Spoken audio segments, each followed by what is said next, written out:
15 minutos. Som, tá ligado? Agradecer à igreja pela parceria conosco na obra missionária na Guiné-Bissau e agora em outro projeto que a gente vai explicar para vocês. Então, nós trabalhamos 14 anos na Guiné-Bissau como missionários da APMT, Agência Presbiteriana de Missões Transculturais. Encerramos o nosso projeto lá e agora vamos começar outro projeto missionário, ainda como missionário, e também contando aí com as orações, com a parceria da amada igreja que tem caminhado conosco para a glória de Deus, tá bom? Nós vamos, então, fazer a nossa participação nessa manhã em 3 partes distintas. Primeira parte, uma reflexão bíblica missionária, em torno de uns 10, 15 minutos. Depois, vamos apresentar foto do trabalho e do novo projeto, mais uns 15 minutos. E, por fim, uns 15 minutos aí para que os irmãos possam fazer perguntas, tirar dúvidas sobre o trabalho na Guiné, o novo trabalho. Tudo bem? Então, aí, mais ou menos, será... opa, cuidado. Tem a musiquinha 3 palavrinhas só. No nosso caso aqui, 3 partes da nossa apresentação, tá bom? Então, um texto bem conhecido aí da Grande Comissão, Mateus 28, 18 a 20. Para a gente... Como é a escola dominical, e nós somos presbiterianos, somos bíblicos, reformados, a gente tem que começar pela palavra, né? Não pode deixar de falar da palavra de Deus, que é ela que dá base para o nosso trabalho, nosso ministério, nossa ação missionária tem que ser reflexo do que a gente crê da palavra de Deus. Então, missão tem a ver com Deus que nos salvou, nos chamou para levar o evangelho. Então, nós temos que basear toda a nossa vida e nossa ação missionária a partir das Escrituras. Mateus 28, 18 a 20. Texto bem conhecido aí, que a gente chama da Grande Comissão. E a Grande Comissão envolve a tarefa que Jesus deu à igreja, de pregar o evangelho, de fazer discípulos, de plantar novas igrejas. Essa é a Grande Comissão. Mateus, alguém pode ler para nós Mateus 28, 18 a 20? Por favor. Jesus aproximando-se falou, dizendo: toda a autoridade me foi dada do céu e da terra. E, portanto, fazer discípulos de todas as nações, batizando-as em nome do Pai, do Filho e do Espírito Santo, ensinando-as a guardar todas as coisas que me ordenaram. E eis que estou convosco todos os dias até a consumação do século. Muito bem. Então nós temos aí esse texto de Mateus. A Grande Comissão também aparece em Marcos, Lucas, Atos, ou seja, esse desafio que Jesus deu à igreja. É interessante que Jesus, após ressurgir dos mortos, nas suas últimas palavras com os discípulos, ele enfatizou a pregação do evangelho, a necessidade de fazer discípulos de todas as nações. Ele já tinha falado disso, o Antigo Testamento também já falava, ele também tinha falado, mas agora ele destaca, realça isso aí de forma mais vívida, porque agora ele venceu a morte, ressuscitou, cumpriu o propósito, cumpriu o seu ministério terreno, e agora até mesmo os discípulos teriam mais uma visão mais completa disso, porque ele falou antes, mas os discípulos nem acreditavam muito que ele ia morrer, que ele ia ressuscitar, tinham dúvidas também, e agora os discípulos já viram que ele de fato morreu na cruz, que ele ressuscitou, e agora Jesus fala: eu vou enfatizar a necessidade de vocês se imbuírem da missão que vocês têm. E os discípulos então tinham que sair e cumprir a tarefa missionária da igreja. E essa Grande Comissão, ela destaca um grande desafio e uma grande promessa. O grande desafio da Grande Comissão, tudo é grande, né? Então, a Grande Comissão tem um grande desafio. Qual que é o grande desafio da Grande Comissão?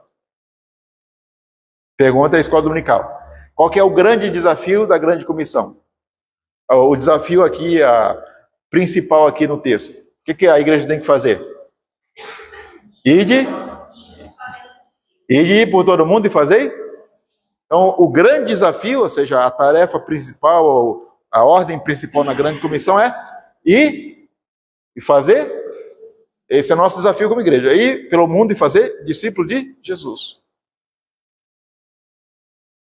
Agora, outra pergunta. Como é que nós podemos fazer discípulos? Como é que a igreja pode fazer discípulos? Nós temos que ir fazer discípulos. Como é que nós podemos fazer discípulos? Qual seria a primeira coisa importante para que eu faça discípulo, para que a igreja faça discípulo? Oi? Tá lá, nós vamos chegar lá, mas para você ensinar os discípulos, quando Jesus, uma dica, quando Jesus Começou ali andando no mar da Galileia, ele viu os primeiros discípulos. O que ele falou para os discípulos? Vão e ensinem para todo mundo. O que ele falou primeiro? O que Jesus falou primeiro para os discípulos? Vocês vão ou vocês vêm? Vem a mim. Vinde a mim e eu vos. Então, para ir, primeira coisa, para a gente ir, o que a gente tem que primeiro fazer? Vir a Jesus, né? Ou seja, ser transformado, ser um discípulo. Nós só podemos fazer discípulos se formos discípulos de. Nós só damos o que temos. Se eu não sou um discípulo, então a igreja só pode fazer discípulos, nós só podemos cumprir a ordem de Jesus se de fato já aceitemos, já fomos alcançados por Ele, já viemos até Ele e estamos sendo transformados por Ele. Então nós temos que ser uma igreja que vem a Jesus, que é chamada por Ele, que está aos seus pés e que está sendo transformada por Ele. Foi isso que Ele fez com os discípulos. Ó, vocês venham, vocês aprendam comigo o que é, vocês vão me seguir, vocês aprendam o que vocês têm que fazer, vocês vão ver eu fazendo discípulos, vocês estão sendo treinados para isso. Então aí, o desafio é que nós sejamos uma igreja de discípulos de Jesus. Porque podemos ser uma igreja de frequentadores de igreja, podemos ser uma igreja de presbiterianos, que é uma coisa boa, mas o desafio maior da igreja, da missão, é que tenhamos uma igreja cheia de pessoas que são discípulos de Jesus, que são presbiterianos, que amam a Deus. O que é mais fácil? Você levar... O que é mais fácil? Se é que a gente pode dizer isso, né? É mais fácil trazer uma pessoa para ela vir à igreja, mas para que ela se torne um discípulo de Jesus é outra história, né? Então, é preciso fazer outras coisas. Então, só podemos fazer discípulos se formos discípulos de Jesus, ou seja, se somos aquelas pessoas que já queremos nele e que estamos caminhando com ele e que temos um relacionamento pessoal com ele e que vivemos essa vida de discipulado no dia a dia. Segundo, se queremos fazer discípulos de Jesus, além de ser discípulo, além de viver como um discípulo, aí Jesus fala que nós temos que ir ao mundo e ensinar tudo que ele deixou. É preciso ir, um deslocar geográfico, porque tem que fazer discípulos das nações, mas nem todas as pessoas vão deslocar geograficamente da sua cidade, do seu país. Aqueles que são chamados especificamente para as nações, como Deus me chamou, nós vamos orar, nós vamos apoiar financeiramente. Mas e você agora que não foi chamado para ir para Guiné-Bissau, para atravessar o oceano? Será que você não tem que ir? Ou só o missionário Paulo Serafim que tem que ir fazer discípulos? Não, porque a ordem não é para o missionário, é para a igreja. Então você também foi chamado e chamado para fazer discípulos. Por quê? Você é um discípulo e onde você está ali, a sua vida é uma vida de fazer discípulo de Jesus. Mas como nós temos que fazer discípulo de todas as nações, nós temos que enviar pessoas a outros povos, outras nações. É por isso que nós, como igreja, temos que entender o nosso chamado de viver como discípulo e fazer discípulo onde estamos, mas também orar e enviar membros da nossa igreja, especialmente que eles são chamados para fazer discípulos em outros povos, em outras nações. É por isso que nós temos que abraçar a causa missionária na nossa cidade, no nosso país e no mundo inteiro, porque o chamado é para fazer discípulos de todas as nações. E isso é também para essa igreja. Ah, mas pastor, a minha igreja é pequena. Não, é para toda a igreja. Eu não fui chamado para ir a Guiné-Bissau ou para ir entre os povos indígenas, mas outros foram, eu vou apoiar. Mas eu sou chamado para ser um discípulo de Jesus e ali, na minha realidade, com os meus vizinhos, amigos, eu também tenho que ser alguém que está procurando fazer discípulo de Jesus, ou seja, indo no sentido de viver, porque nós estamos caminhando, né? Todos nós estamos caminhando no mundo como um discípulo. E nessa caminhada como discípulo, eu vou fazendo discípulo de Jesus também. Na minha casa, com os meus filhos, com os meus amigos, vizinhos. Então, essa é a nossa tarefa. Então, se a gente quer fazer discípulos como igreja, temos que ser discípulos, viver no mundo como discípulos e ir ao mundo buscando pessoas e enviando pessoas, missionários, para que essa obra se cumpra no mundo. Porque o desafio é de todas as nações.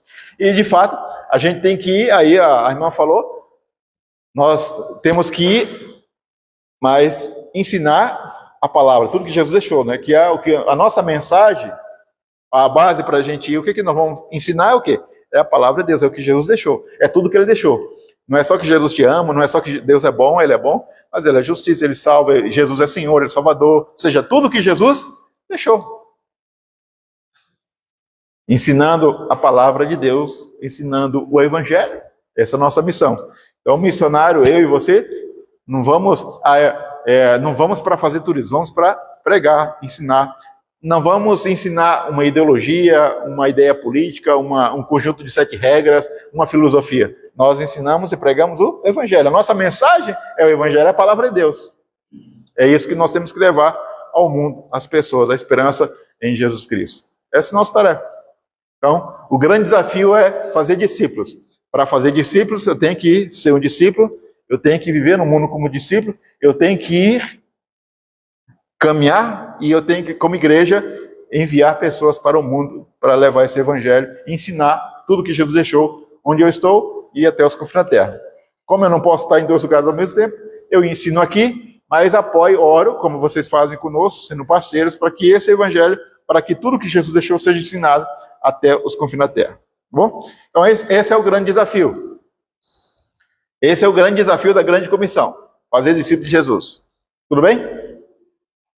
Agora, então o grande desafio é fazer discípulo de Jesus. Para que a gente faça discípulo, precisamos fazer o quê? Ser discípulo, viver como discípulo no mundo e enviar missionários, obreiros de Deus para os povos, para as nações. E esses que são enviados, nós e os que são enviados, vão ensinar o quê? O que ele acha, o que ele pensa? O que eles vão ensinar? O que nós temos que ensinar? A palavra, tudo que Jesus... Nós temos um compromisso, nós temos uma mensagem, é a mensagem do Evangelho. Jesus falou, ide e proclamai o... Alguns querem ir pregar a sua cultura, pregar a sua ideologia, o seu partido político, mas a igreja é chamada para pregar o quê? O Evangelho. Porque é o Evangelho que é a esperança, né? É Cristo morto, ressurreto, que é a esperança das nações. Não é uma filosofia, não é uma ideia política, é Cristo Jesus. Muito bem. Agora... Qual que é a grande promessa? Então, a grande comissão tem um grande desafio, fazer discípulos, mas tem uma grande promessa. Qual que é a grande promessa da grande comissão? Muito bem. A grande promessa é Jesus vai estar com a igreja no seu trabalho de missão. Ele deu um grande desafio, de fato é um grande desafio fazer discípulos. É fácil fazer discípulo de Jesus? Primeiro, é fácil ser um discípulo de Jesus no mundo? É fácil fazer outro discípulo de Jesus? É muito difícil, mas da mesma maneira que é um grande desafio, nós temos uma grande promessa. Jesus falou, eu vou estar com vocês. E o que ele fez quando ele foi ao céu? Ele mandou o quê? Ele continua presente conosco, através do Espírito Santo de Deus. Que o Espírito Santo nos capacita com poder para sermos testemunhas, para pregar. Ele nos dá capacidade para pregar, ele toca no coração das pessoas, ele converte o pecador, ele muda... pastor, mas é meu amigo, meu vizinho, ele tem um coração duro, ele é católico, ele é espírita. Aí eu pergunto, e o seu coração era mole? Alguém tinha um coração mole? Alguém aqui era fácil de se converter?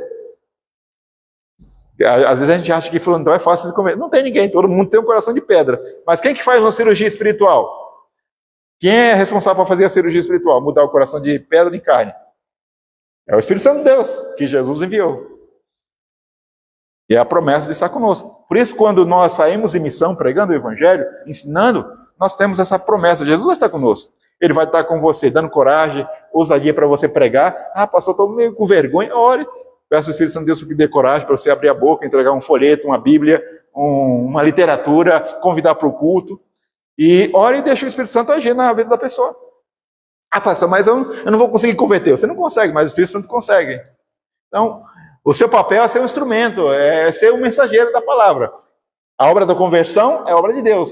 O departamento de conversão é de Deus. O seu é departamento de pregação. Às vezes a gente quer fazer os dois, né? Ou não quer, ou não faz nenhum. Departamento de conversão é do Espírito. O seu é de pregação. Então faça o seu. Pastor, mas eu não fiz um seminário, mas a mulher samaritana, ela fez o seminário? O que aconteceu? Ela encontrou com Jesus, Jesus falou... Ela entendeu que Jesus era a água da vida, era o Salvador, ela arrependeu seus pecados, ela se prostrou em adoração, mas ela se levantou e foi pregar. E aí ela chegou lá, entre os samaritanos, ela não fez um arrazoado teológico, falou da eternidade, da predestinação, da escatologia. Ele falou, não, eu conheci alguém que talvez seja o Messias. Você não quer ir lá conhecer ele? Talvez seja a sua pregação. Eu fui na igreja, o pastor pregou, entendi que Jesus é meu Salvador. Você não quer ir lá não, ouvir do Evangelho? Você não quer, tem uma Bíblia aqui, lê, você vai... O que você pode falar do Evangelho? O que você entende do Evangelho? O que você aprendeu? Isso você pode falar. Então, lembre-se, o Espírito Santo vai estar conosco nesse trabalho de missão. Fazer missão aqui no Brasil e lá na Guiné-Bissau não é fácil. Pregar para muçulmano, pregar para animista, para pessoas que fazem cerimônias, não é fácil. Da mesma forma que não é fácil pregar para brasileiros hoje, no século XXI. As pessoas acham que já sabe tudo, que não precisa de Deus e tudo mais. Não é fácil o trabalho da igreja hoje no Brasil. Nunca foi fácil. Na época de Noé não foi fácil, na época de Paulo nunca foi fácil. Mas a promessa é que Jesus vai estar sempre com a igreja, conosco. E a gente não pode perder isso de vista, senão a gente, de fato, nós somos medrosos, covardes. E se não buscarmos o poder do Espírito, aí vamos ficar em casa. Sair para visitar alguém, o que a pessoa vai achar? Se eu for entregar um folheto, o que ela vai achar? Eu vou estar incomodando. Não é assim muitas vezes que a gente pensa? E nesse aí o diabo fica batendo palma, né? Não vai não, a pessoa está lá, ela trabalhou a semana toda, está cansada, você vai lá no domingo incomodar a pessoa, você tá fazendo um bem muito maior, você está levando a palavra, hein? Ela pode ficar incomodada, às vezes incomoda mesmo, mas você não vai ser às vezes um testemunho de Jeová. Nem os testemunhos de Jeová agora estão sendo mais estratégicos, eles não ficam mais insistindo tanto, né? Mas vai lá e traga uma literatura. Antigamente eles ficavam batendo na porta, chamando, agora eles põem Eles não deixaram de pregar, os crentes deixaram, mas os testemunhos deixaram. Antigamente eles ficavam insistindo. Agora o que eles fazem? Põem tipo, como é que chama? Um estante assim? Umas revestinhas e fica ali tá, passando. Por quê? Eles sabem que hoje as pessoas antigamente era mais, batia na porta, se discutia, chamava alguém e tal. Mas eles mudaram de estratégia, mas continuam fazendo o trabalho. E nós somos as verdadeiras testemunhas de Jesus, às vezes nos calamos, né? Lembre-se, o Espírito Santo de Deus está com a igreja para capacitar na pregação do Evangelho, na missão, seja aqui em Novo Horizonte, seja lá na Guiné-Bissau, seja lá entre os indígenas, em qualquer lugar. Essa é a grande promessa. Ele vai estar conosco, hoje, amanhã, até a sua volta. Então, se você talvez não se sinta tão capacitado, Moisés, quando Deus chamou para ir para o Egito, ele falou, não sei falar, eu não fiz a boca, eu não vou estar com você. E Jeremias, é assim, todos nós nos sentimos incapazes. E é aí que Deus vai e capacita e dá força e poder. Então, se você acha que não tem muita sabedoria, mas peça a Deus que dá. Não tem muita coragem, habilidade para falar, peça a Deus, de graça, da sua maneira, do seu jeito. Cumpra a sua missão e a promessa é que Jesus vai estar conosco, com a igreja, hoje, amanhã e até a sua volta. Então, nessa promessa nós descansamos e continuamos o nosso trabalho. Por mais difícil que seja, hoje, fazer missão. E sempre será. Nunca será fácil. E Jesus mesmo falou que não será. Mas a gente crê e confia na presença dele conosco. Então, a grande comissão fala de um grande desafio, fazer discípulos. Mas fala de uma grande promessa. Jesus vai estar conosco, presente conosco através do seu Espírito. Então a gente pode e deve continuar fazendo essa obra até a sua volta, porque esse é o nosso trabalho aqui e é a tarefa que ele nos deu. E ele deu à igreja, não deu somente para o missionário, mas para todos nós. E que Deus, então, capacite a igreja aqui nesse trabalho missionário, onde ela está, e também apoiando, investindo, sendo parceiro de outros missionários, como a igreja tem sido conosco, para a glória de Deus. Então nós vamos mostrar um pouco do trabalho que a gente tem feito longe, mas lembre-se, vocês não vieram aqui para ouvir e ver um missionário que faz missão, e que esse negócio tem a ver somente com o missionário, tem a ver conosco. Vocês estão envolvidos, orando e ofertando, mas também estão envolvidos com essa missão onde vocês estão. E também entendam que vocês também são enviados de Jesus onde estão. Não somente eu, todos nós.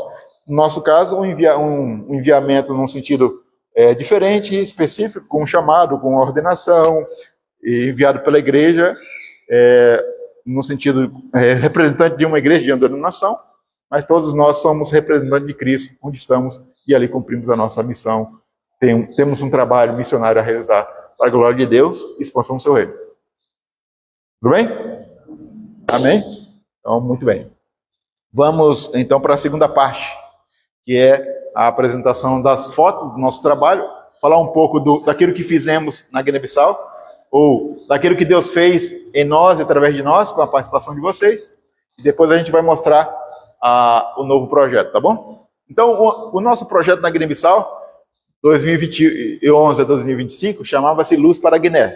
Então, a Luz para a Guiné, a luz do Evangelho para o povo guineense. Então, 14 anos lá na Guiné-Bissau. Pode passar? Pode passar. Então, a Deus toda a glória, né, Ele que nos sustenta, e a você, a essa igreja e os demais irmãos no Brasil que oram, parceiros, nós agradecemos o nosso muito obrigado. Essas 3 áreas que nós trabalhávamos na Guiné-Bissau, tá visível aí? Tá todo mundo enxergando? Então, a gente trabalhava nessa área de formação de pastores, plantação de igreja e também projetos sociais. A minha esposa, a Maria do Carmo, não pôde vir esse final de semana, ela está fazendo tratamento, estava muito cansada, não pôde vir comigo esse final de semana, mas está em São Paulo com a Sara e com o Timóteo, tá bom?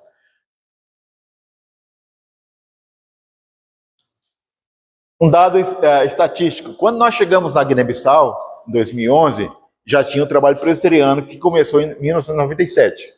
E quando eu cheguei lá, nós chegamos lá, nós tínhamos lá uma igreja já organizada, lá no interior do país, tínhamos 4 congregações e tínhamos 80 membros comungantes e 5 não comungantes. Só que é interessante que desses 5 membros não comungantes, é porque os pais das crianças não eram da igreja, mas nas igrejas tinha muita criança, na África muita criança. Naquela época devia ter umas 200, 300 crianças já nas igrejas. Só que, como os pais não eram da igreja, não podiam batizar. Então, poucos membros não comungantes, tá bom? Só que esse dado não reflete a realidade do país social e com muitas crianças nas igrejas. Uma igreja lá que tem 100 crianças, tem poucas crianças. Você lembra do Brasil, o Nordeste, há 50 anos atrás, há 100 anos atrás, né, famílias grandes, muita criança. Hoje a realidade do Brasil tem mudado um pouco, né?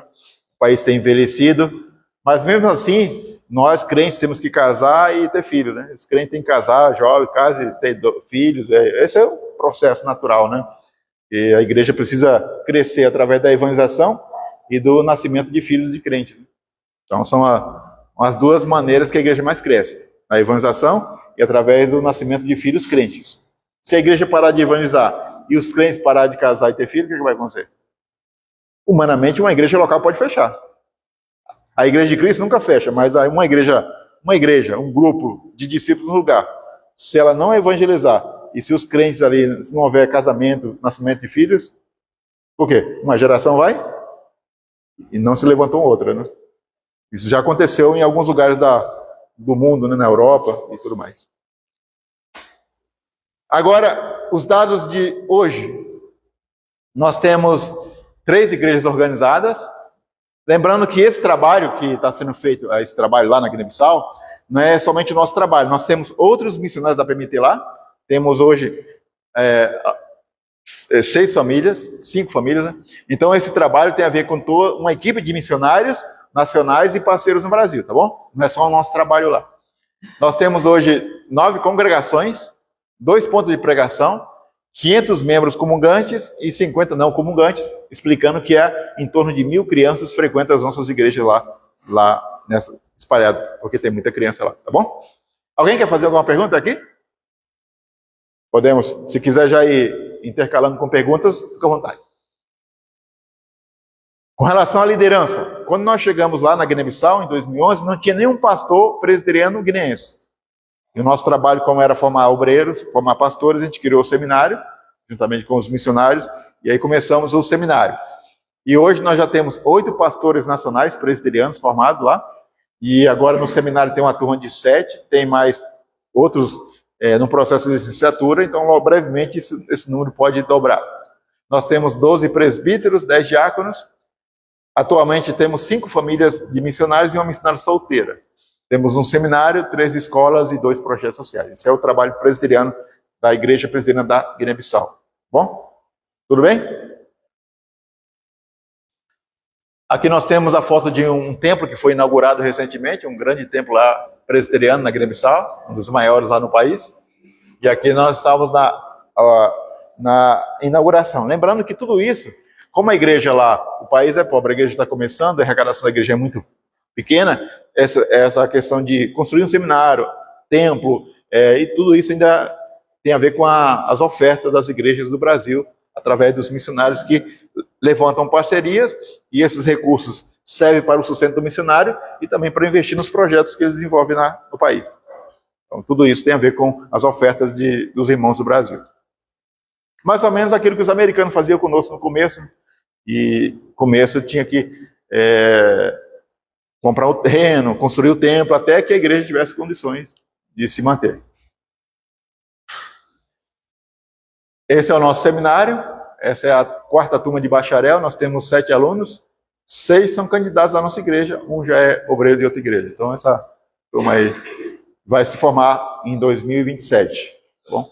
Eu era diretor do seminário até agora, em junho, entreguei a direção e assumi outro missionário, assumiu a direção lá do seminário, e aí tem um deão, um guineense que é o deão. A minha esposa dando aula para as crianças, aí essa é uma classe pequena das crianças, essa é a classe chamada de bebelote, seria o nosso berçário, tá? Esse é o terreno da primeira igreja presbiteriana de Bissau, temos uma escola, seminário, templo, um terreno grande, e ali é a reunião do presbitério, do concílio, né? Pastores, missionários, presbíteros, essa é a reunião lá, já tem uma liderança forte de nacional. Essa equipe de pastores, missionários, foi a última reunião do concílio, e eles estavam entregando um presente, uma lembrança. Eu estou segurando ali, a minha esposa brinca que a taça da Copa é uma estátua de madeira representando a união, eles me deram de presente, foi a nossa despedida lá na Guiné-Bissau. Então a gente tem aquele missionário de óculos barbudo lá atrás que assumiu a direção do seminário, chama Paulo Eduardo Gonçalves, ele formou no seminário de BH. Missionário Rogério, missionário Danilo, e os demais são pastores e presbíteros guineenses. Então é uma bênção de Deus, né? Quando a gente chegou lá não tinha nenhum... A igreja presbiteriana da Guiné-Bissau só tinha um oficial, um presbítero. Então a gente foi trabalhando juntamente com os irmãos, treinando pastores, presbíteros, diáconos, organizando conselhos para poder formar uma liderança nacional. Então, encerrou-se nosso projeto. O trabalho presbiteriano, a igreja, os missionários continuam lá, e o trabalho continua. O nosso projeto pessoal, que é chamar Luz para Guiné, 14 anos na Guiné-Bissau, encerrou. Entendemos que era a vontade de Deus, o tempo de o que a gente tinha que fazer lá, entendemos que Deus nos chamou para fazer, a gente fez, e agora sentimos a direção de Deus para um novo projeto missionário, um novo desafio que foi dado pela PMT e pela Missão Kaiowá, que agora é formar obreiros indígenas.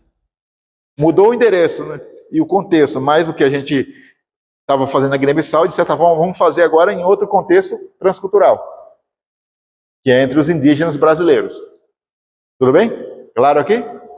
Então, o nosso novo projeto, como é que se chamava o antigo projeto? Luz para Guiné. Agora é uma nova realidade, novo contexto, a gente tem que dar nome. Não posso continuar com o projeto Luz para Guiné lá na Missão Kaiowá. Eu não posso abrir a igreja o Brasil para Cristo no Paraguai, né? Apesar que tem alguns que abrem, né? Por um nome assim. Mas agora, então, volta lá, Salfa, para ver o... Então a gente denominou, agora eu vou na reunião já fui na Missão Kaiowá, já nos apresentamos, agora eu vou na PMT agora dia 15 para oficializar. Então o nome do nosso novo projeto chama Discipulando, que é discipular e treinar obreiros indígenas, e esse é o objetivo. Alguém pode ler para mim, por favor? O objetivo do projeto? Com bastante força, alguém pode ler? Não, pode ler, pode ler. Tem como? Qual que é o objetivo? Pode ler.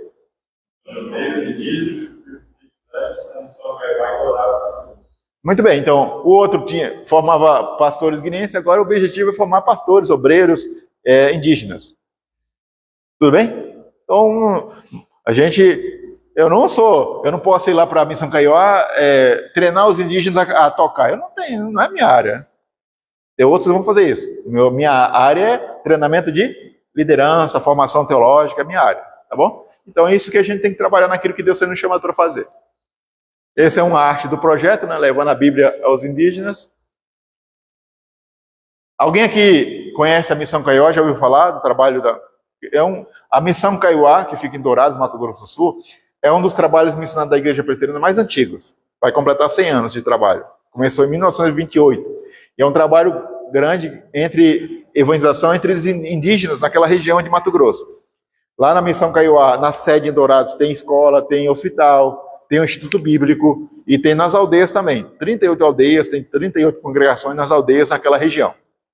Os indígenas daquela região, a maior parte não moram tão isolados, porque as aldeias são próximas das cidades, alguns têm contato, alguns falam português, então é uma realidade indígena um pouco diferente daquela realidade que às vezes a gente pensa que todo índio mora dentro do mato, isolado, numa oca e tal, e lá é outra.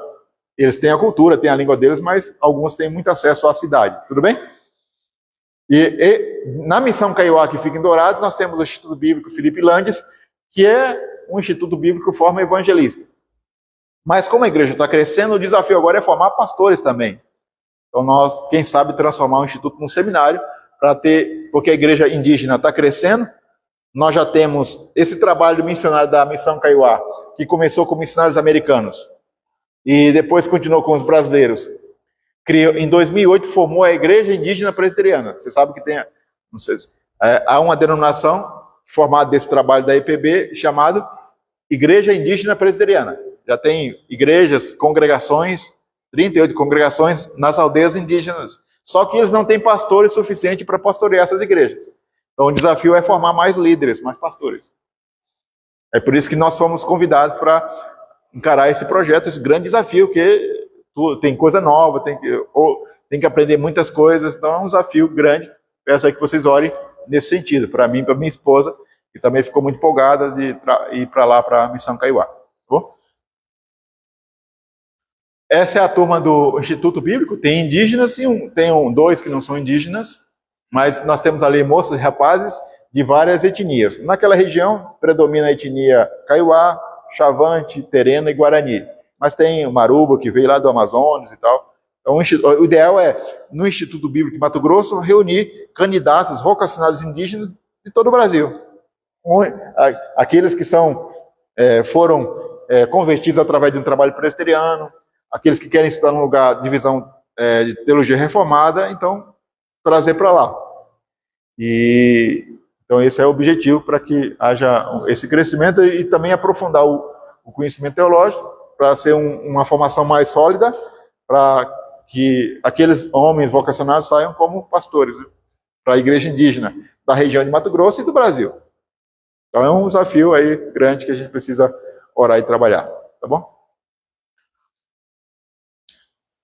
Para quem, esse reverendo aqui de barba é o reverendo Carlos Mais, que atualmente é o diretor executivo da Missão Kaiowá. Por muito tempo trabalhou lá, chamado reverendo Benjamin, que foi o diretor por muito tempo, e agora o reverendo Carlos Mais é o diretor executivo. Reverendo Sérgio é um indígena da Kaiowá, ele formou no seminário presbiteriano onde eu e o Fábio estudamos, ele é pastor da IPB, mas ele é indígena e ele atualmente é o diretor do Instituto Bíblico. Então nós vamos trabalhar juntos nessa parceria aí. Ele que é o diretor do Instituto atualmente. Pode passar? Aí os nossos contatos nas redes sociais, tudo mais.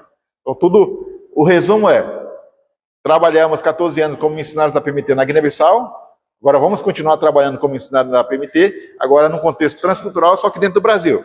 Porque o trabalho transcultural, o trabalho missionário, não só tem fora do Brasil. No sentido transcultural, que transfere uma cultura, uma língua.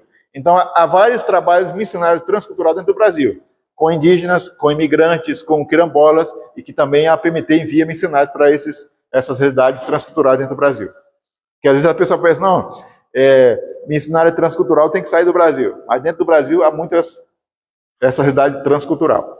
E além quando a gente fala transcultural, é porque transpõe uma cultura, uma língua. Mas o trabalho missionário não transcultural é que você está evangelizando sua própria cultura, que também a igreja precisa se empenhar na plantação de novas igrejas dentro da sua cidade, do seu país, tanto para aqueles que são brasileiros ou estrangeiros ou indígenas brasileiros, mas que falam outras línguas, outras culturas. Tudo bem?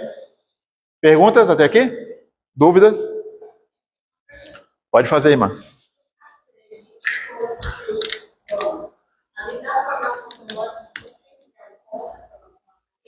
Muito bem.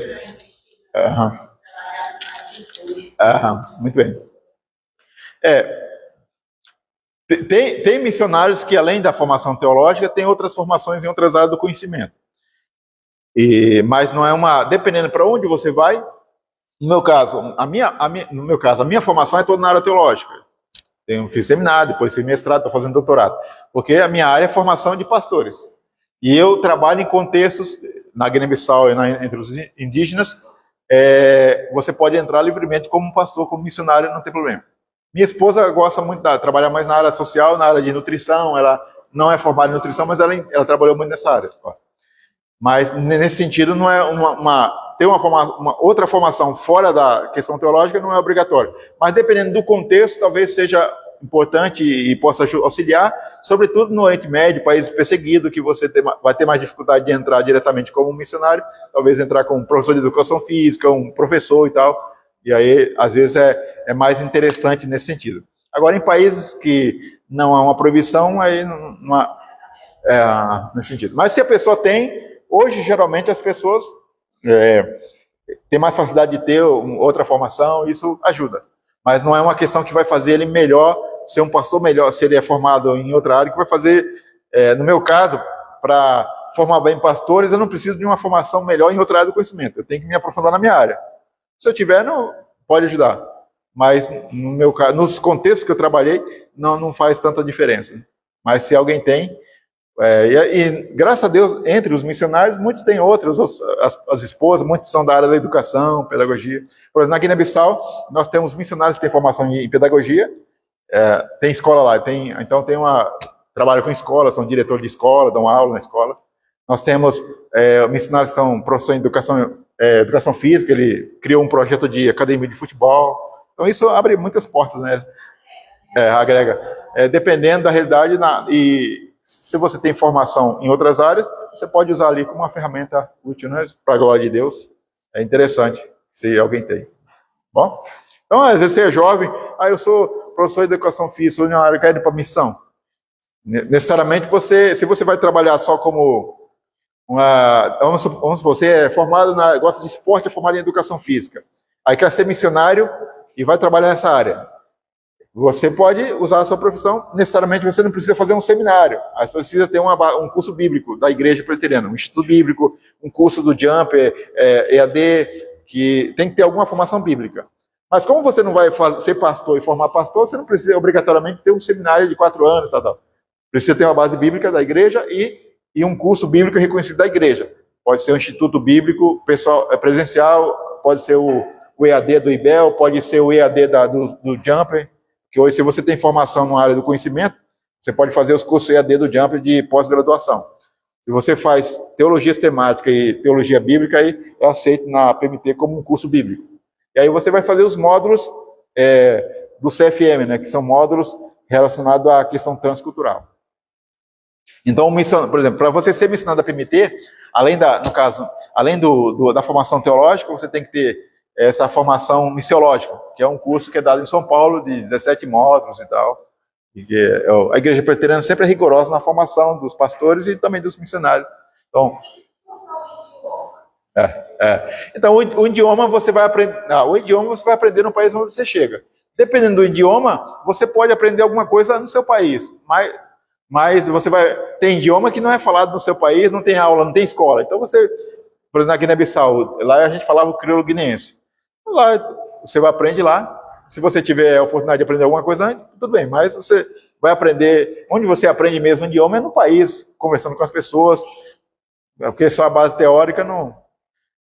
Por isso que muitos brasileiros não aprendem bem inglês, fica só na teoria lá, né? Verbo to be e tal, não tem contato, não fala, não tem com quem falar, mais difícil. Então, tem que estudar um pouco da teoria da língua, mas tem que estar em contato com as pessoas. Então a questão da aprendizagem da língua, que é fundamental para o missionário, ele aprende no país.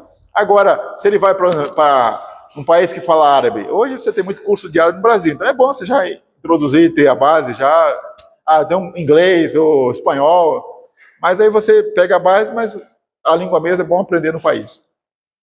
Bom? Mais alguém? Outra pergunta? Alguém gostaria de fazer outra pergunta?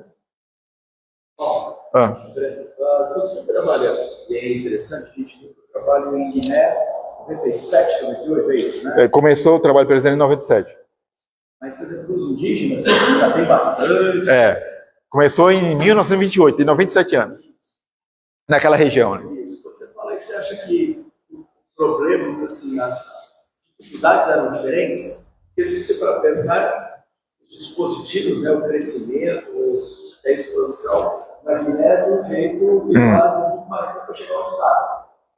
Vai ser até assim, que Guiné está um pouco mais avançado porque eu já vejo o trabalho nessa área de... lá no outro não tem. Vai ser a avaliação de dificuldades que a gente pode fazer. Não é uma pergunta fácil de resolver, porque primeiro tem a ver com a questão de campos diferentes e tal, estratégia diferente. Mas, assim, talvez é a questão de foco, né? Talvez a missão lá, no caso da missão Kaiowá, com esse cunho muito social, talvez se gastou muito tempo e recursos, e essa questão da igreja se investiu pouco. Agora que está se pensando, uma coisa que já poderia ter se pensado mais antes, a necessidade de formar, para que a igreja cresça bem e saudável e ter pastores, talvez agora que está sendo despertada. Né? Então, talvez isso pode ser... social. Que é importante, tem bastante. Mas aí, nessa ênfase do cunho de ter hospital, escola, isso demanda muito recurso e material humano. E então, às vezes, não se focou também, às vezes não manteve o equilíbrio de ter também muito investimento na área do Instituto Bíblico, de ter bons professores lá, e de ter um curso mais aprofundado. Porque deveria já, por esse tempo todo, deveria ter mais pastores indígenas. Mas então, talvez investir um pouco nessa área, ou a questão da visão estratégica, missiológica daqueles que não podemos julgar, podia ter feito, porque, mas assim... Eles implantaram mais a visão social para depois chegar a isso. No seu caso, lá, você vai trabalhar só com... Tem gente para todos os porque nós temos gente trabalhando, e como esses trabalhos são trabalhos bem fortes, hospital, e não é a minha área. Então, o meu foco vai ser no Instituto Bíblico, na formação nessa área que está um pouco defasada. O meu foco é nisso. É por causa do foco, da necessidade e da minha formação. Mas tem outros missionários lá, da PMT e não da PMT, que trabalham. Alguns tem no hospital, outros na área da educação, porque tem escola também, tem escola de ensino fundamental lá. Lá nós temos quase 1.000 alunos lá, uma escola de Fundamental 1. É assim que fala hoje, né? Fundamental 1 e 2? Então, na missão não tem médio, tem até fundamental. No médio eles vão para... Mas dentro da missão tem uma escola de Fundamental 1 até 4ª série, 5ª. E aí tem o Fundamental, tem 2 escolas.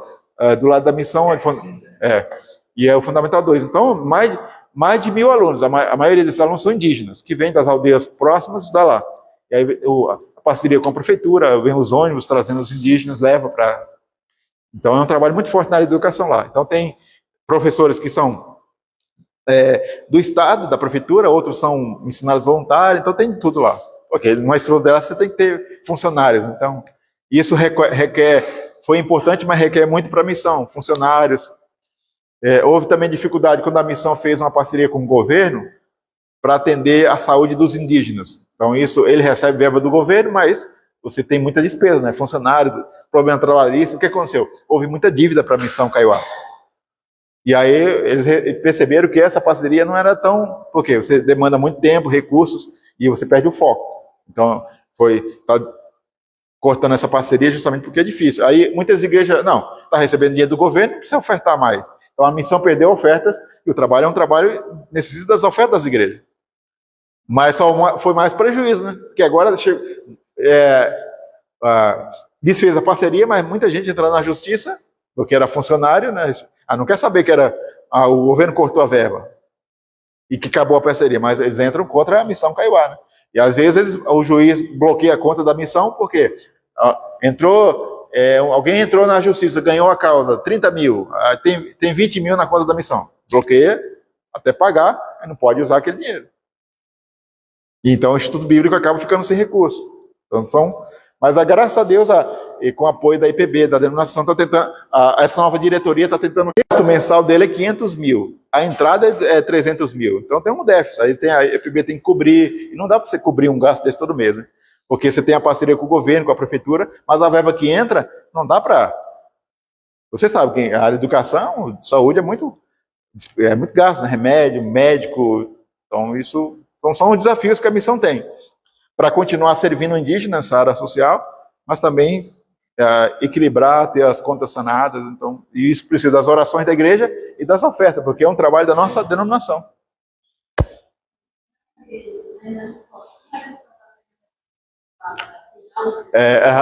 Não, lá, graças a Deus, tem essa abertura. Na escola tem a oportunidade de se pregar, tem a aula de educação religiosa, no hospital também tem os momentos, lá tem essa oportunidade, e muitos indígenas que estudam lá na escola fazem parte, frequentam as igrejas nas aldeias.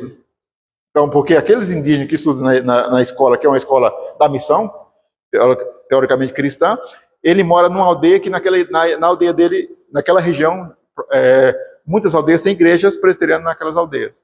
Porque nós temos 38 congregações na região.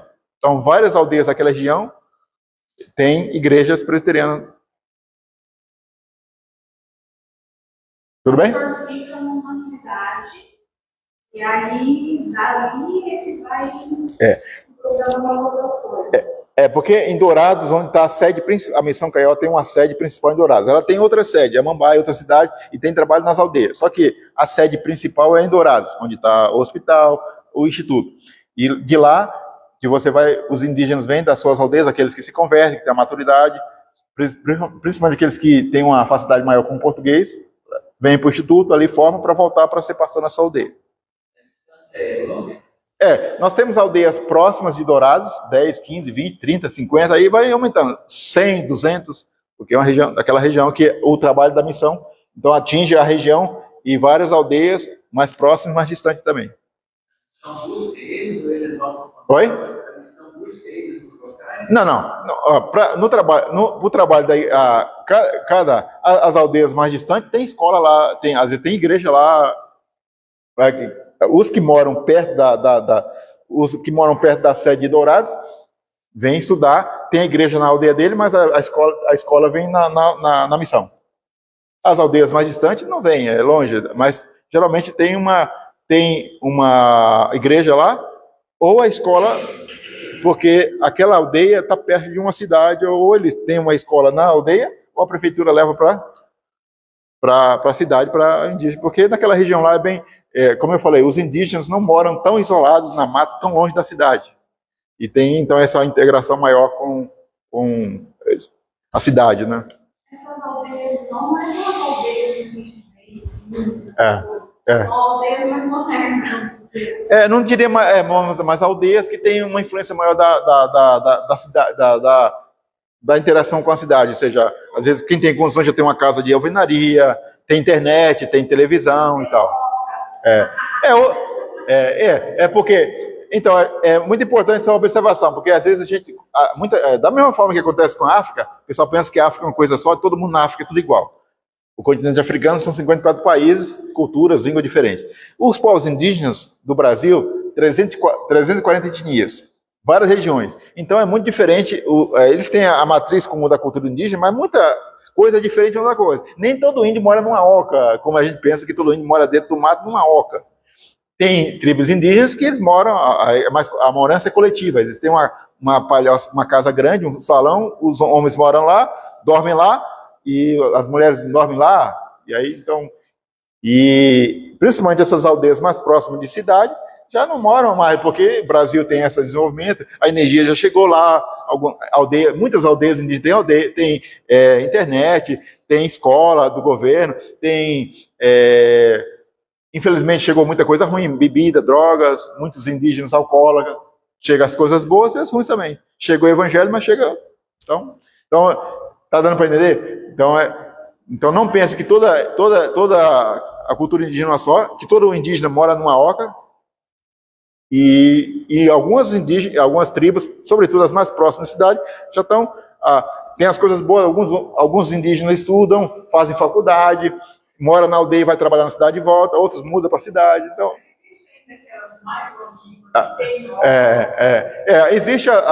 nós temos aldeias isoladas, sobretudo as aldeias lá da Amazonas, Pará, que você tem que chegar lá 3 horas de barcos, anda a pé, barco, avião, para poder chegar.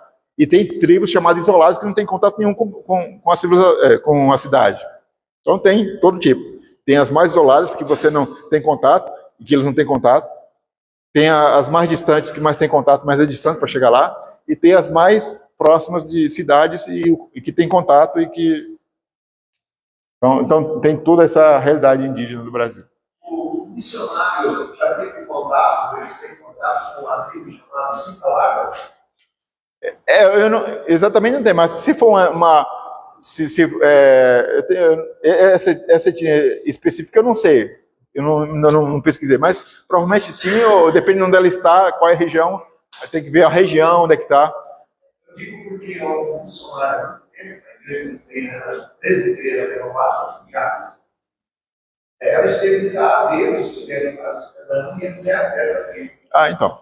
Na região do missionário está dizendo. Estou perguntando se existe. Não, a tribo, agora eu não tenho conhecimento específico dessa tribo específica, mas. Porque na época, mais de 20 anos, eles estavam assim, a caminho da extinção, devido à situação. Não, tem etnias que às vezes teve um tempo que tinha uma etnia que só tinha 2 representantes da etnia.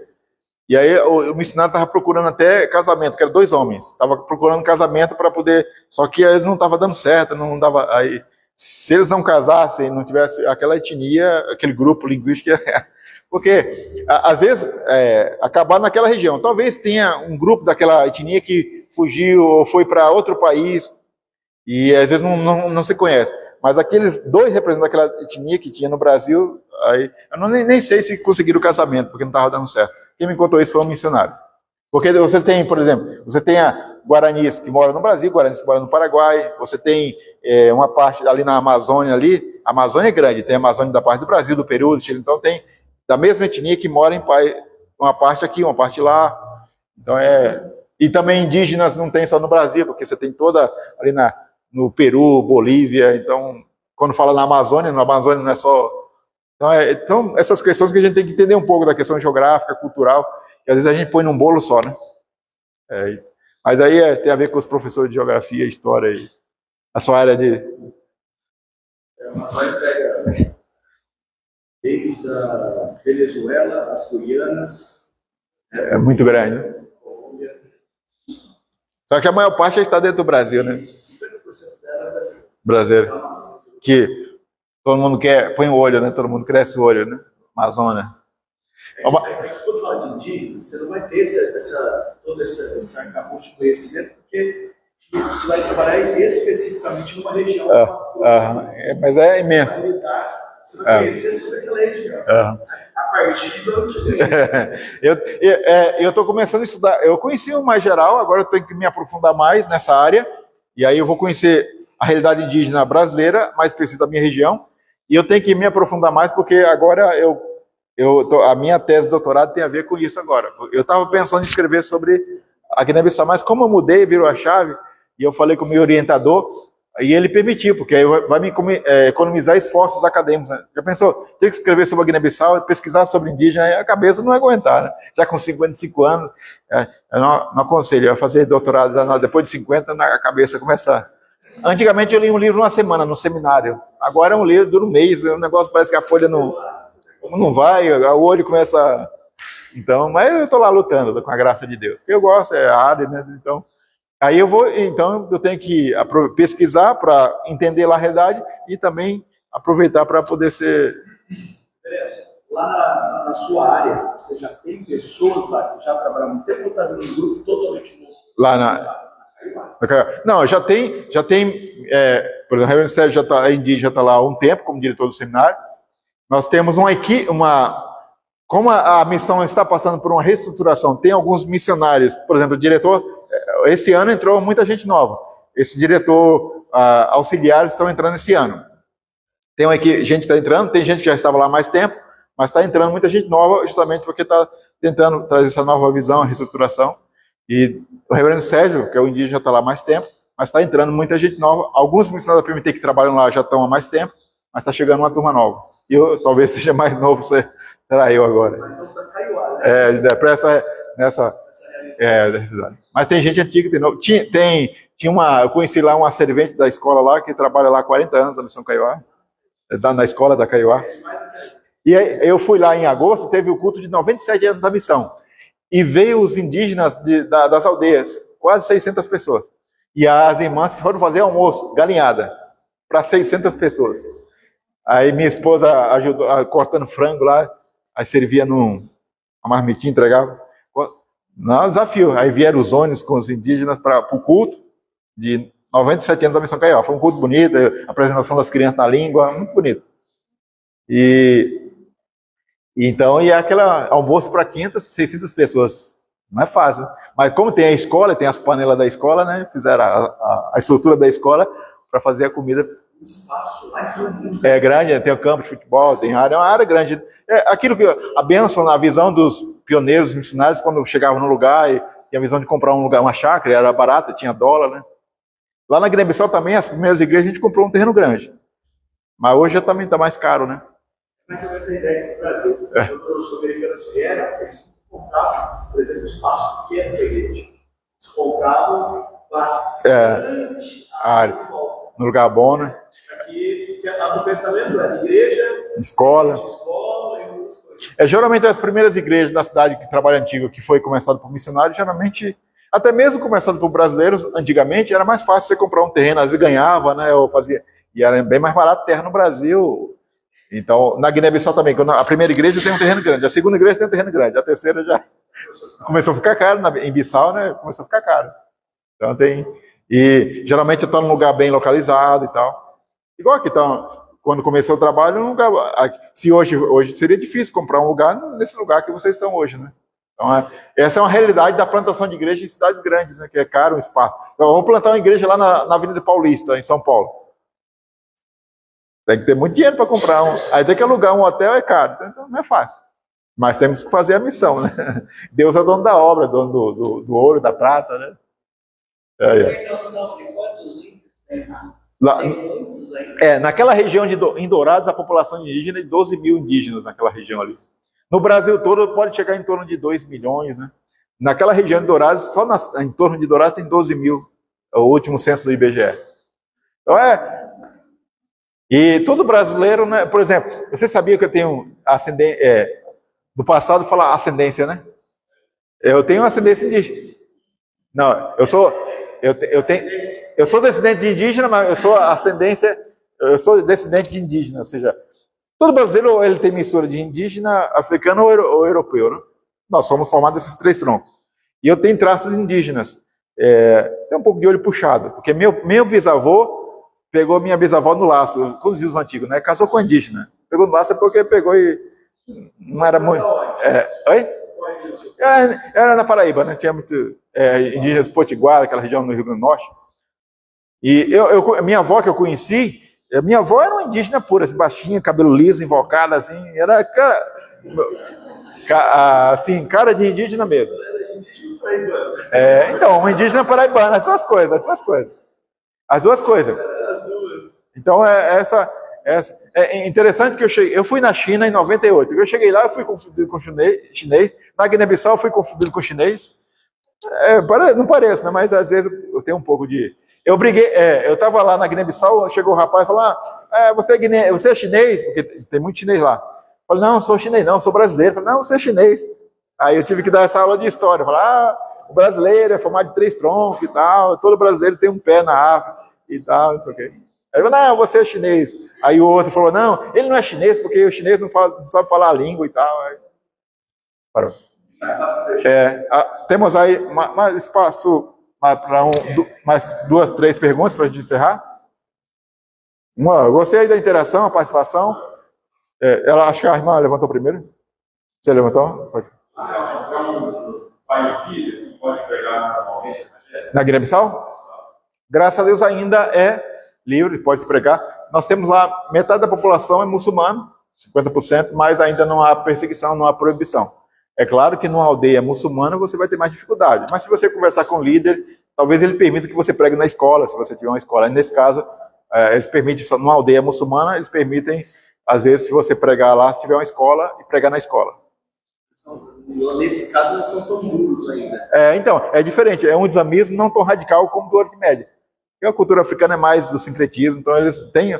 E quando se converte um jovem muçulmano, Ele não vai ser preso, não vai ser morto, mas às vezes a família expulsa de casa, não dá comida, mas não vai ser preso, não vai ser morto. Então é uma realidade um pouco diferente do que você tem visto por aí. Mas não há não há proibição, e nós temos nas nossas igrejas lá muitas pessoas que se converteram do islamismo. Temos pastores, ex-pastores muçulmanos, e temos os animistas, né, que são aqueles que seguem as religiões tradicionais africanas ligadas à feitiçaria, que a maior parte dos convertidos vem desse bloco religioso. Mas tem também gente que vem do lado do islamismo. Catolicismo é muito pequeno lá, um pouco menor do que os evangélicos. Agora, chegando lá, os brasileiros se adaptam mais aos indígenas, tipo assim, chegar lá, vocês devem cozinhar para eles, ou vocês já têm a comida deles, os hinos, vocês ensinam os hinos daqui, ou se adaptar ao som deles para ficar mais fácil? Não sei se você vai chegar num aldeia, você vai aprender a língua do povo, para pregar na língua do povo, vai se adaptar àquele. Você não vai mudar a cultura dele, só aquilo que é contra a Bíblia, né, que você não vai praticar e trabalhar para que aquilo seja mudado. Mas você não vai chegar lá para. O nosso objetivo não é mudar a cultura, porque a gente não vai lembra que a nossa mensagem não é a cultura brasileira. Você vai ter que tomar café. Não, isso aí é coisa brasileira. Se ele toma um chá lá que não seja alcoólico, que não está ficando bêbado, deixa ele tomar. Agora não. Agora se havia Agora, se há na cultura assim, matar criança e tal, aí não, isso aí está contra a vida. Então, aí você tem que trabalhar biblicamente para que os convertidos possam entender que aquilo não condiz com a fé cristã. Então, essas questões. Mas no sentido cultural, a gente vai se adaptar naquilo que é possível, porque mesmo como brasileiro e como crente, eu não posso ir além daquilo que fere a minha consciência cristã e aquilo que eu não vou chegar lá, vou andar pelado. Não é da minha consciência, não é da minha cultura, e aquilo eu não vou ficar bem com aquilo. Então é esse sentido. Chegar na Guiné-Bissau, eu tenho que aprender a língua. Eu não vou querer que eles tenham que aprender o português e tenham que cantar o hino que eu canto. Eles têm que cantar um hino bíblico. Seguindo, ele pode cantar um hino bíblico. Posso ser um hino bíblico, traduzir os bons do hinário, mas também incentivar que eles escrevam bons hinos, boas músicas do ritmo deles, e que eles cantem e usem os instrumentos deles também. Mas se eles quiserem, e é interessante também traduzir, como a gente tem feito, alguns hinos da tradição reformada, que isso une o mundo todo, né? Mas não é obrigado que eles cantem todos os hinos que nós cantamos. E fica até esquisito alguns hinos do nosso hinário no ritmo do guinense, é difícil eles cantarem. Até mesmo para nós, alguns hinos que a gente tem que dar uma brasileirada, porque o ritmo é meio complicado.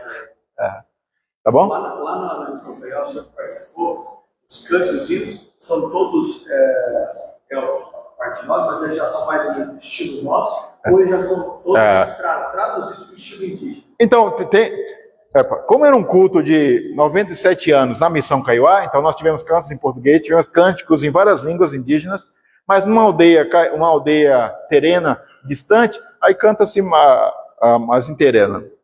Mas alguns, como já tem uma nova geração que talvez fala português, pode cantar um ou outro, então há essa interação. E nesse caso, que era um culto especial com várias línguas e etnias, teve canto em várias línguas. Cada etnia trouxe um canto na sua língua e teve hinos cantados em português também, porque... Não, até que lá na missão foram usados mais os instrumentos. Quando era um culto, mais bateria, violão e... Porque mesmo lá na Guiné-Bissau, quando eu cheguei lá, no interior, usava mais o tambor. Mas agora os jovens guineenses querem usar mais, já gostam agora de guitarra, de bateria e tal. Eu até falei para eles, não joga fora o tambor e tal, toca também, tal, mistura aí. Que acontece? Hoje não é essa questão da globalização, eles estão... outra coisa, que mesmo uma aldeia distante da Guiné-Bissau, tem celular, tem... Eu estava pregando numa aldeia lá na Guiné-Bissau, de repente eu falei, aqui ninguém vai me perturbar com o celular na hora do culto, né? Não tem ninguém com o celular ligado, atendendo o celular, não, né? Aí estou lá pregando na aldeia, no fim do mundo lá da Guiné-Bissau, de repente, toca. Como é que faz barulho de celular? Nem sei, mas... E aí o celular tocou, aí saiu a mulher lá levantando, eu falei, nossa, pensei que eu estava livre desse negócio lá. Só no Brasil, na igreja, que alguém atendia celular, que não é nem para atender, né? Mas lá eu falei, é a globalização. Porque às vezes a pessoa não tem comida em casa, mas tem um celular, né? São essas coisas. Tá bom? Vamos, então, uma última pergunta, se alguém tiver, a gente vai encerrar. A irmã, foi.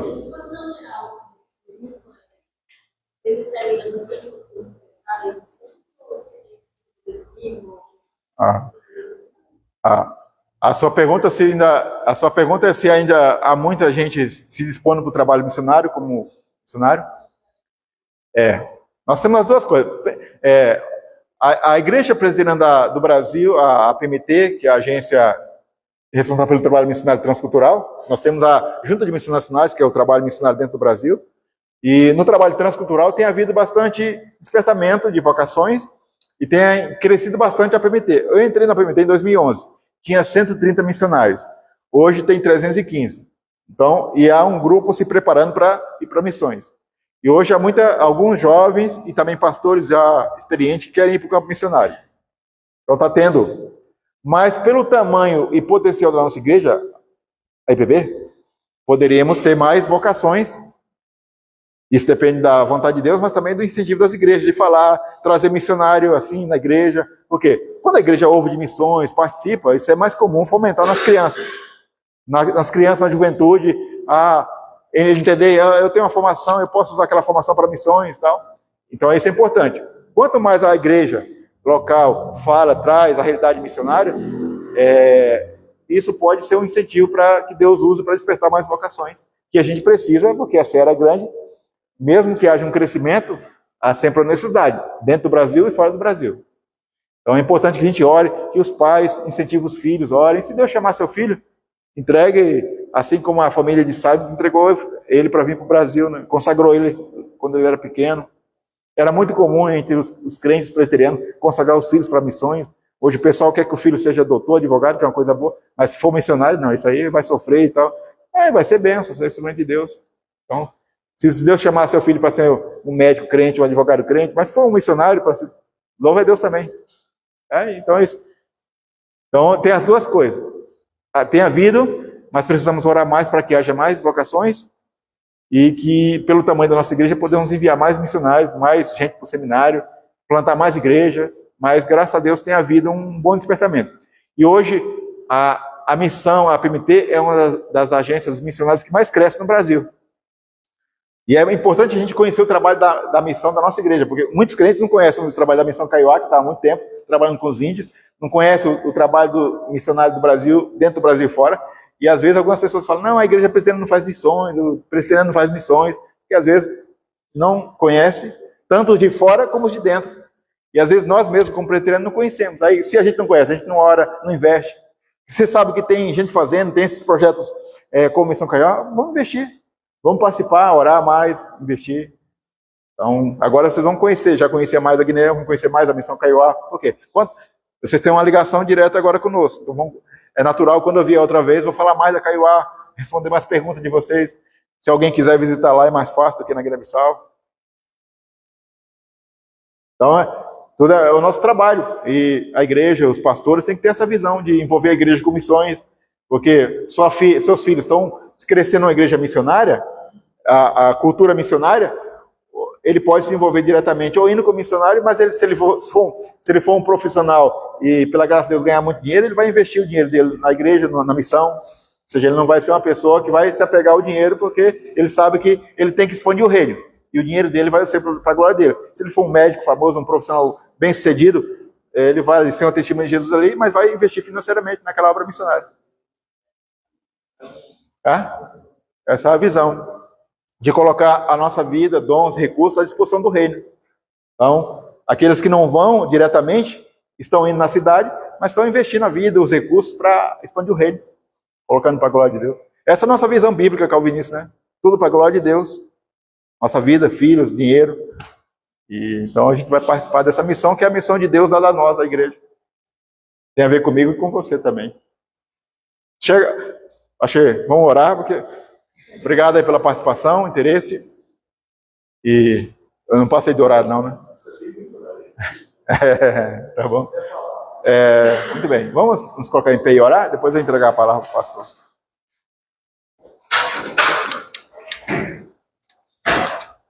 Se ficou alguma dúvida, ainda estou lá fora, a gente pode responder, tirar as dúvidas. Agradeço aí a parceria da igreja conosco e certamente vocês vão continuar orando, investindo financeiramente como tem feito. Então, tudo isso que Deus tem feito, e nós tem a ver com vocês também, participando desse projeto, tá bom? Agora, projeto Discipulando. treinando e discipulando indígenas para a glória de Deus. Pai querido, obrigado por essa manhã tão abençoada na tua casa, falando da tua glória, da tua salvação entre as nações, do desafio missionário, e agora para esse novo projeto na Missão Kaiowá, que tu nos capacite, e que tu abençoe essa igreja, que ela continue crescendo na visão missionária, crescendo, Pai, espiritualmente, numericamente, financeiramente, crescendo, Pai, na missão para a tua glória e louvor. Que ela continue sendo uma bênção, luz do mundo aqui nessa cidade, e também participando da evangelização, Pai, dos povos e das nações, porque esse é o nosso chamado, ir ao mundo, fazer discípulos, Senhor, e contamos com a tua presença conosco, o Senhor é aquele que nos capacita. Muito obrigado, abençoe cada membro, cada irmão, cada família, que eles possam ser bênção por onde, ó Deus, forem enviados pelo Senhor. Dá o sustento e a provisão. Abençoe o pastor Fábio, sua família, abençoe o conselho dessa igreja, a ajuda diaconal, seus membros, que ela seja forte e um instrumento de bênção nessa cidade, no Brasil e no mundo, para a tua glória, em nome de Jesus. Amém. Amém.